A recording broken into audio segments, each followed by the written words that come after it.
أعوذ بالله من الشيطان الرجيم بسم الله الرحمن الرحيم اللهم عجل لوليك الفرج. હઝરત અમીરુલ મોમિનીન અલી ઇબ્ન અબી તાલિબ અલૈહિસ્સલાતુ વસ્સલામ નહજુલ બલાગાની અંદર હિકમત નંબર 139માં ઇરશાદ ફરમાવે છે કે અલ્લાહ તરફથી મદદ માલને ખર્ચ કરવા પ્રમાણે મળે છે. જેટલો માલ તમે ખર્ચ કરશો એટલું તમને અલ્લાહ તરફથી રિઝ્ક મળશે. આ હદીસમાં ઇમામ અલી અલૈહિસ્સલામ ફરમાવે છે કે જેટલું તમે પોતાની જિંદગીમાં રાહે ખુદામાં ખર્ચ કરશો એ પ્રમાણે અલ્લાહ સુબ્હાનહુ વ તઆલા તરફથી તમને મદદ મળતી રહેશે.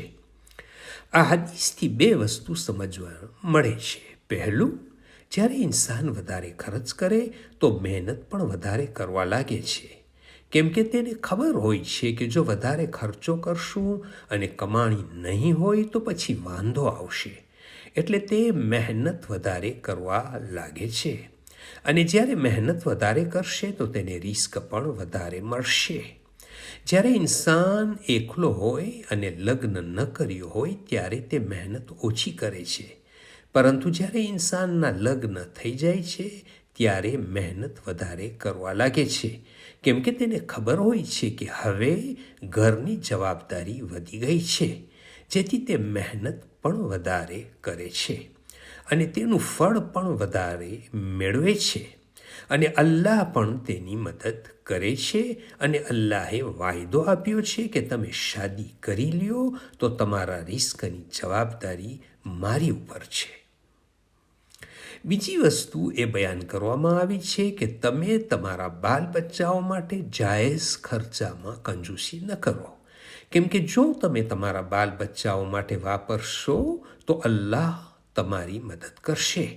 તમે તમારી સાથે જે રહે છે તેનું ધ્યાન રાખો, તેને ખુશ રાખો તો અલ્લાહ તમારી મદદ કરશે, કેમ કે રિસ્ક દેવાવાળો તો અલ્લાહ સુબ્હાનહુ વ તઆલા છે.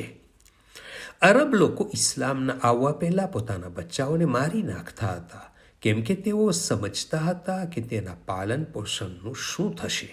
કુરઆને મજીદ પણ આ વાતનો જિક્ર કરે છે.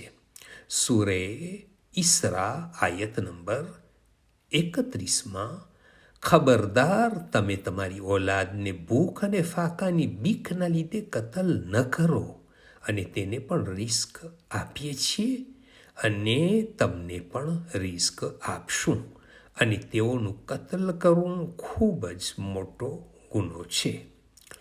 બીજી એક આયતમાં છે કે રિસ્ક અલ્લાહના હાથમાં છે. સૂરે ઝારિયાત આયત નંબર 22, અને આસમાનમાં તમારું રિસ્ક છે અને જે વાતોનો તમારી સાથે વાયદો કરવામાં આવ્યો છે તે બધું જ મૌજૂદ છે.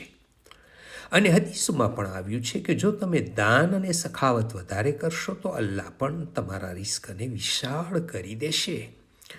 ઉપર બયાન મુજબ અમુક બનાવ એવા જોવા અને સાંભળવા મળે છે કે જ્યાં સુધી લોકો બીજાને મદદ કરતા રહ્યા છે ત્યાર સુધી તેમને પણ અલ્લાહ તરફથી રિસ્કમાં વધારો થતો ગયો છે. અને જેવું લોકોને દાન કરવાનું બંધ કર્યું તો રિસ્કમાંથી બરકતો અને વધારો પણ બંધ થઈ ગઈ. اللهم صل على محمد وآل محمد وعجل فرجهم from Fountain of Ahlul Bayt عليهم السلام.